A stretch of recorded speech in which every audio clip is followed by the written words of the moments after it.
सहस्रशीर्षा पुरुषः सहस्राक्षः सहस्रपात् स भूमिम् विश्वतो वृत्वा अत्यतिष्ठद्दशाङ्गुलम् पुरुष एवेदगुम् सर्वम् यद्भूतम् यच्च भव्यम् उतामृतत्वस्येषा नः यदन्नेनातिरोहति एतावानस्य महिमा अतोऽध्यायागिश्च पूरुषः पादोऽस्य विश्वा भूतानि त्रिपादस्यामृतम् दिवि त्रिपादोर्ध्व उदयत्पुरुषः पादोऽस्येहा भवात् पुनः ततो विश्वम् व्यक्रामत् शासनानशने अभि तस्मात् विराडजायत विराजो अधिपूरुषः स जातो अत्यरिच्यत पश्चाद्भूमिमथो पुरः यत्पुरुषेण हविषा देवा यज्ञमतन्वत वसन्तो अस्यासीदाज्यम् ग्रीष्म इद्मः शरद्भविः सप्तास्यासन् परिधयः त्रिसप्तसमिधः कृताः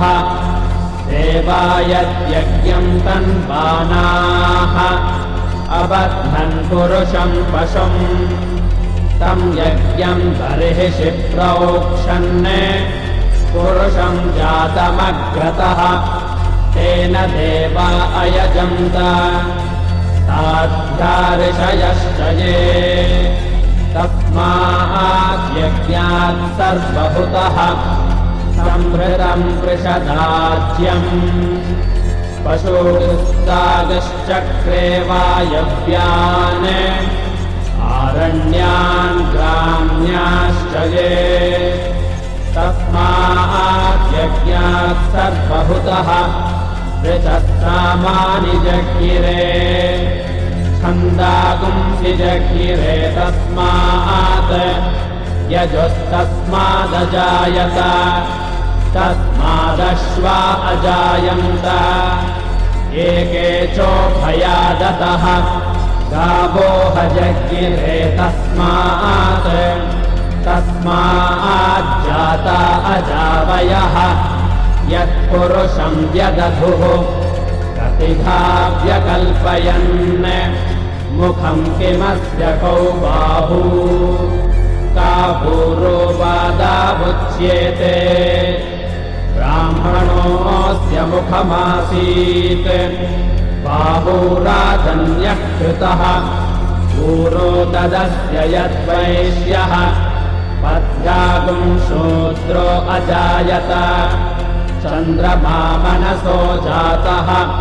चक्षोः सूर्यो अजायत मुखादिन्द्रश्चाग्निश्च प्राणात् वायुरजायत नाभ्या आसीदन्तरिक्षम् शेष्णोद्यौ समवर्तत पद्भ्याम् भूमिर्दिशश्रोत्रात् तथा लोकागुम् अकल्पयन् वेदाहमेतम् पुरुषम् महान्तम् आदित्यवर्णम् तमसस्तु पारे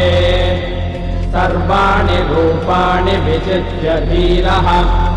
नामानि कृत्वाभिवदन् यदास्ते धाता पुरस्ताद्यमुदा जहार शक्रप्रविद्वान् प्रदिशश्चतस्रः तमेवम् विद्वानमृत इह भवति नान्यपन्था अयनाय विद्यते यज्ञेन यज्ञमयजन्त देवाः तानि धर्माणि प्रथमान्यासन् ते अनाकम् महिमानः सचन्ते यत्र पूर्वे साध्याः सन्ति देवाः सम्भूतपृथिव्यैरसा च विश्वकर्मणः समवर्तताभि तस्य त्वष्टा विदधद्रूपमेति तत्पुरुषस्य विश्वमाजानमग्रे वेदाहमेतम् पुरुषम् महान्तम् आदित्यवर्णम् तमसः परस्तात् तमेवम् विद्वानमृत इह भवति नान्यः पन्था विद्यते यनाय प्रजापतिश्चरति गर्भे अन्तः अजायमानो बहुधा विजायते तस्य धीराः परिजानन्ति योनिम् मरीचीनाम् पदमिच्छन्ति वेधसः यो देवेभ्य आतपति यो देवानाम् पुरोहितः पूर्वो यो देवेभ्यो जातः नमो रुचाय ब्राह्मये रुचम् ब्राह्मम् जनयन्तः देवा अग्रे तदब्रुवन् यस्त्वैवम् ब्राह्मणो विद्यात् तस्य देवा असन्वशे